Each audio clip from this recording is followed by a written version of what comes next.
Hey, Very. you miss me or no?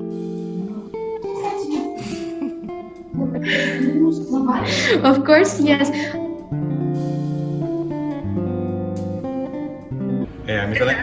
Misalnya ada notif dari kamu, itu tuh notifnya suaranya tuh di HP-nya tapi getarnya di hati aku gitu.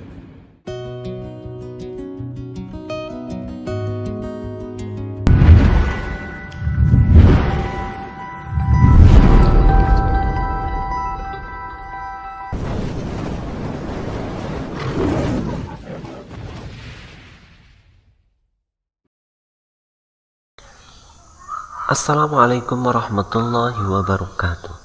Alhamdulillahi rabbil alamin. Allahumma salli ala sayyidina Muhammad wa ala ali sayyidina Muhammad. Fenomena yang sedang trending di dunia maya saat ini adalah Pikinaki dan Dayana. Dayana seorang gadis Kazakhstan yang cantik dan menjadi terkenal di Indonesia karena pertemuannya dengan Pikinaki, pemuda Indonesia yang berdomisili di Pekanbaru lewat dunia maya. Keduanya sama-sama menggunakan aplikasi Ome TV. Aplikasi Ome TV adalah aplikasi obrolan acak yang memungkinkan kita dapat mengobrol dengan orang-orang dari seluruh dunia. Percakapan seorang pemuda ganteng dengan seorang wanita cantik yang berbeda pulau, berbeda negara, dan berbeda bahasa cukup menjadi perhatian para YouTuber seantero dunia maya.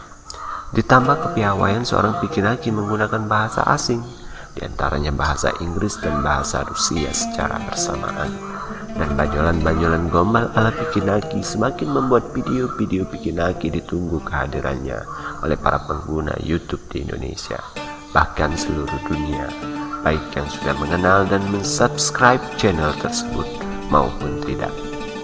Kemudian Baim Wong berkolaborasi dengan Pikinaki dalam channel YouTube-nya Bapak Upameni dan menawarkan alternatif produk lokal yaitu Eci sebagai ganti posisi Dayana.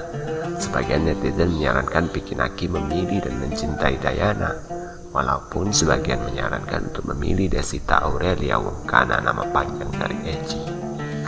Oleh karena itu admin kembali ingin mengajak sahabat-sahabat semua kembali membahas tentang definisi cinta. Cinta yang didefinisikan buruk oleh orang-orang yang tidak memahaminya. Cinta yang didefinisikan sebagai virus merah jambu. Padahal cinta itu adalah ekspresi dari rasa kagum dan rasa butuh. Dan ia adalah anugerah yang maha kuasa. Dianugerahkan justru untuk menjadi lentera dan penunjuk arah. Entah mengapa kaum spiritualis membenci cinta. Menurut mereka cinta itu virus yang berbahaya sehingga harus dijauhi, layaknya corona yang saat ini melanda negeri dan dunia ini. Ketakutan yang begitu berlebihan sehingga tanpa disadari bukan corona yang membunuh kita, karena ia sesungguhnya adalah virus biasa, tapi yang membunuh kita adalah ketakutan kita yang berlebihan, dan itu yang menggerogoti daya imun kita. Begitupun sudut pandang kaum spiritualis terhadap cinta. Cinta terasa begitu menakutkan. Cinta di antara sesama manusia dianggap akan membuat cemburu Tuhannya.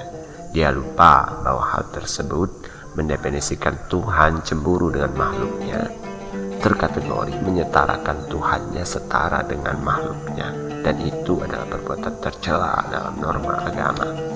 Cinta dianggap akan menghancurkan aktivitas spiritual manusia untuk mendekatkan diri kepada Tuhan. Padahal kalau kaum spiritual memahami, pemahaman definisi cinta yang benar justru mengantarkan sang makhluk semakin dekat dengan sang khaliknya. Tapi pemahaman kaum spiritualis ini tak sepenuhnya bisa disalahkan.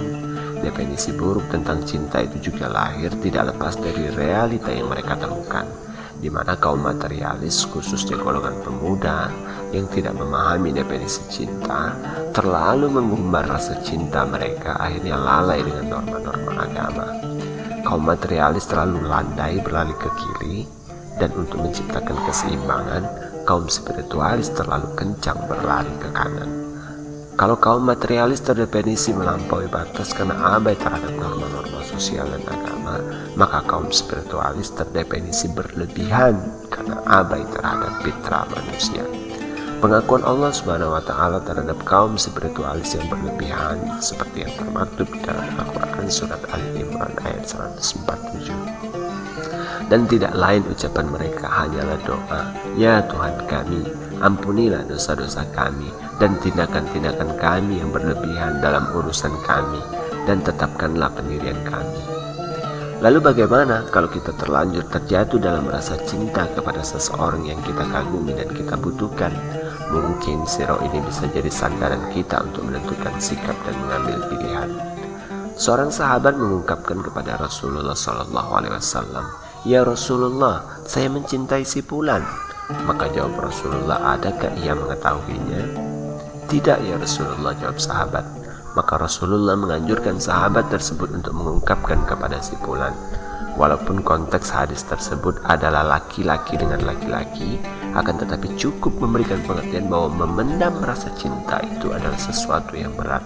Maka solusi dari Rasulullah SAW adalah mengungkapkannya. Akan tetapi sebagai insan beriman yang memahami bahwa Islam mengatur laki-laki dan perempuan yang bukan mahram agar jangan berduaan, dan larangan sentuhan fisik dengan lawan jenis, maka mengungkapkannya dengan lawan jenis tentulah harus dengan cara yang bijak.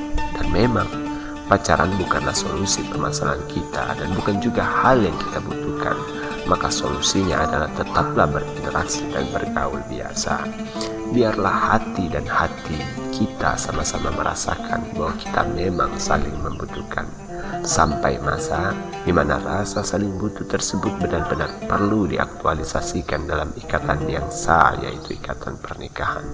Justru interaksi biasa tanpa ikatanlah yang akan memberikan gambaran jelas bagi alam pikiran kita tanpa adanya kebohongan bahwa seseorang itu benar-benar kita butuhkan. Dia adalah sosok yang akan menjadi pelengkap diri kita, pelengkap kekurangan kita, bukan hanya menjadi pelengkap kebutuhan fisik syahwat belaka, tetapi juga menjadi pelengkap kebutuhan rohani, spiritual, serta juga menjadi pelengkap kebutuhan intelijensi, mesin kecerdasan kita. Maka dalam teori psikologi Stephen, manusia itu terbagi menjadi 5 kategori mesin kecerdasan. 5 mesin kecerdasan itu adalah sensing, thinking, intuitive, feeling, dan insting. Dalam psikologi Stephen, sensing itu ditaklukkan atau membutuhkan intuiting. Intuiting ditaklukkan oleh mesin kecerdasan thinking. Mesin kecerdasan thinking ditaklukkan oleh feeling. Mesin kecerdasan feeling ditaklukkan oleh insting. Dan insting ditaklukkan oleh sensing. Begitu siklus itu berputar. Tipe sensing yang rajin mendukung tipe thinking yang sistematis. Tipe thinking yang terarah mendukung tipe insting yang mengalir. Tipe insting yang cepat tanggap mendukung tipe intuiting yang banyak ide. Tipe intuiting yang konseptor mendukung tipe feeling yang visioner. Tipe feeling yang pandai memberi semangat mendukung tipe sensing yang tahan banting. Oleh karena itu, kita tidak memerlukan ikatan di luar ikatan pernikahan, karena masing-masing kita adalah layaknya sebuah gembok yang hanya bisa dibuka oleh anak kunci yang cocok dengan kita. Justru ikatan di luar pernikahan yang ada adalah kebohongan, sehingga mata dan pikiran kita tertipu oleh tampilan luar, dan kita terhalang untuk keluar dari ikatan tersebut untuk menemukan pasangan yang pas buat kita karena alasan tidak ingin didefinisikan bermain perasaan. Oleh karena itu, wahai pemuda, selamat mencari dan menemukan pasanganmu tanpa harus melakukan sebuah ikatan semu. Wallahu a'lam. Wassalamualaikum warahmatullahi wabarakatuh.